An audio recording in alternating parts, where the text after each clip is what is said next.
Papa donne un cadeau pour Chloé. C'est quoi? C'est quoi, Chloé? Est-ce que c'est une bande dessinée Ninjago? Non. Mở đi con. Mais non. Regarde. Je suis sûre que c'est... Oh là là, c'est quoi? Oh là, oh là là.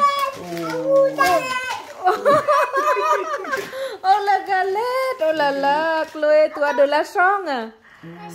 Oh là là, galette. Trop content. Chloé, tu fais quoi? Fais bisous papa. C'était quelque chose de mieux. Moi, j'avais raison, c'était des livres. Moi aussi, j'étais sûre que c'était Roulis Galette. J'en étais sûre direct. Waouh. J'étais chef de Monsieur Seguin. Waouh, et ça c'est quoi? Moi, j'ai pas fini. Voilà. Et papa maintenant? Fais l'histoire ensemble. Tout près de la forêt vivait un vieux et une vieille. Un jour, le vieux dit à la vieille: j'aimerais bien manger une galette. Je pourrais t'en faire une, répond la vieille, si seulement j'avais de la farine. On va bien en trouver un peu, dit le vieux. Monte au grenier et balaie le plancher. Tu trouveras sûrement des grains de blé. C'est une idée, dit la vieille, qui monte au grenier, balaie le plancher et ramasse les grains de blé. Avec les grains de blé, elle fait de la farine. Avec la farine, elle fait une galette. Et puis, elle met la galette cuire au four. Et voilà la galette cuite. Elle est trop chaude, crie le vieux, il faut la mettre à refroidir. Et la vieille pose la galette sur la fenêtre. Au bout d'un moment, la galette commence à s'ennuyer. Tout doucement, elle se laisse glisser sur le rebord de la fenêtre. Oui. Tombe dans le jardin et continue son chemin. Elle roule toujours plus loin. Et voilà qu'elle rencontre un lapin. Oui. Galette, galette, je vais te manger, crie le lapin. Non, dit la galette, écoute plutôt ma petite chanson. Et le lapin dresse ses longues oreilles. Vas-y, Lisa. Je suis la galette et la galette. Je suis faite avec du blé, ramassée dans le grenier. On m'a mise à refroidir, mais j'ai mieux aimé courir. Attrape-moi si tu peux. Et elle se sauve si vite qu'elle disparaît dans la forêt. Elle roule dans le sentier. Et voilà qu'elle rencontre... Non. Loup gris. Loup gris. Le loup gris. Galette, galette, je vais te manger, dit le loup. Non, non, dit la galette. Écoute plutôt ma petite chanson. Je suis la galette et la galette. Je suis faite avec le blé, ramassée dans le grenier. On m'a mise à refroidir, mais j'ai mieux aimé courir. Attrape-moi si tu peux. Et elle se sauve si vite que le loup ne peut la rattraper. Elle court dans la forêt. Et voilà qu'elle rencontre... L'ours. Oui, un gros ours. Galette, galette, je vais te manger, grogne l'ours de sa grosse voix. Non, non, dit la galette, écoute plutôt ma chanson. Je suis la galette, la galette. Je suis faite avec le blé, ramassée dans le grenier. On m'a mise à refroidir, mais j'ai mieux aimé courir. Attrape-moi si tu peux. Et elle se sauve si vite que l'ours ne peut la retenir. Elle roule encore plus loin. Et voilà qu'elle rencontre un renard. Comme tu es ronde, comme tu es blonde. La galette toute fière chante sa petite chanson. Et pendant ce temps, le renard se rapproche. Et quand il est tout près, il demande: qu'est-ce que tu chantes, galette? Je suis vieux, je suis sourd, je voudrais bien t'entendre. Qu'est-ce que tu chantes? Pour mieux se faire entendre, la galette saute sur le nez du renard. Et de sa petite voix, elle commence: je suis la galette,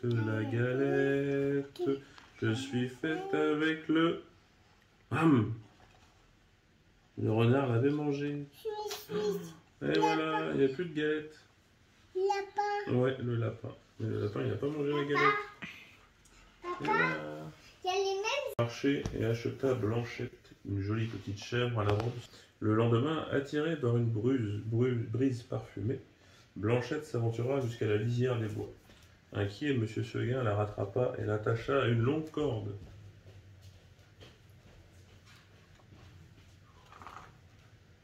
C'est pour te protéger, lui dit-il. Mes autres chèvres se sont enfuies dans la montagne, et le loup les a toutes mangées.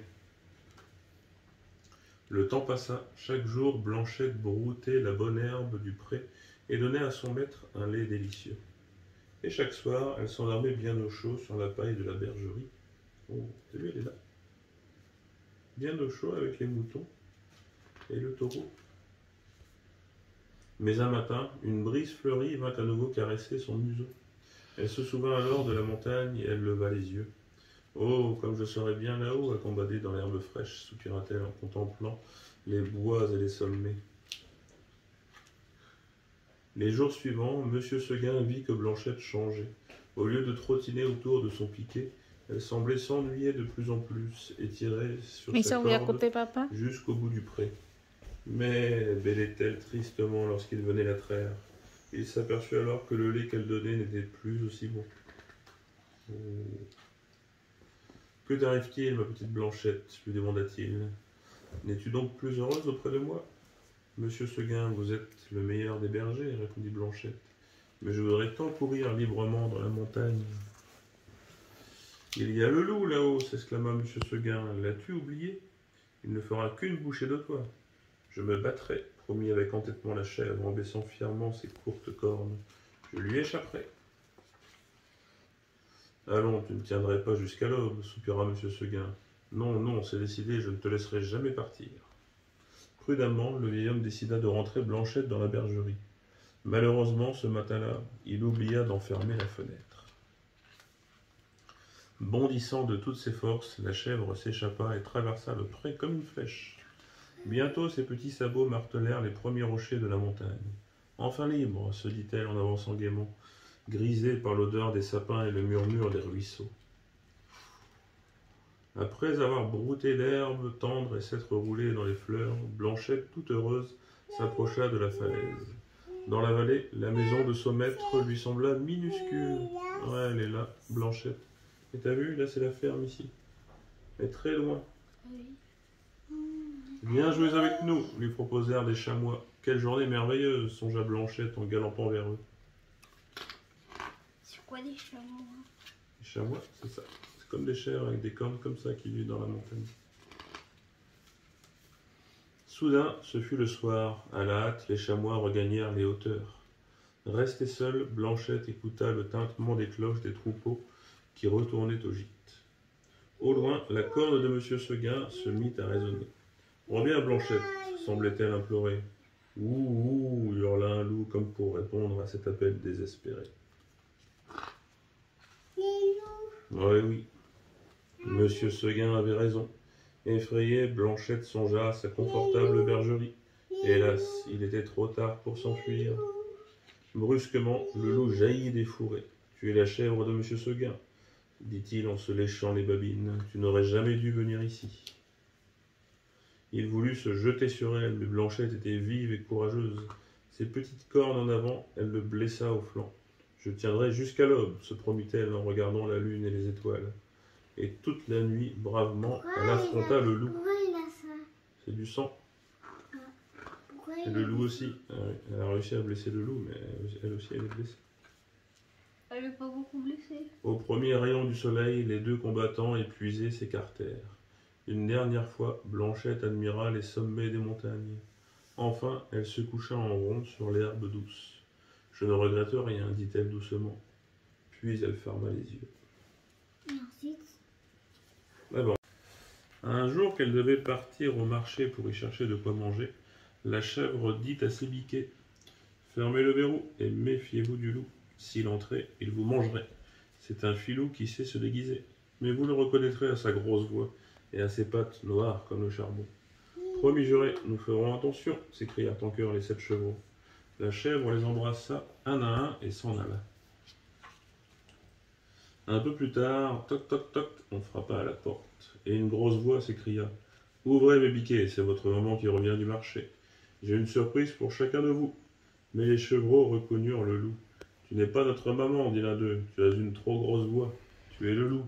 Va-t'en et ne reviens pas. » À ces mots, le loup rusé fila chez l'épicier. Là, il acheta de la craie et la croqua pour adoucir sa voix.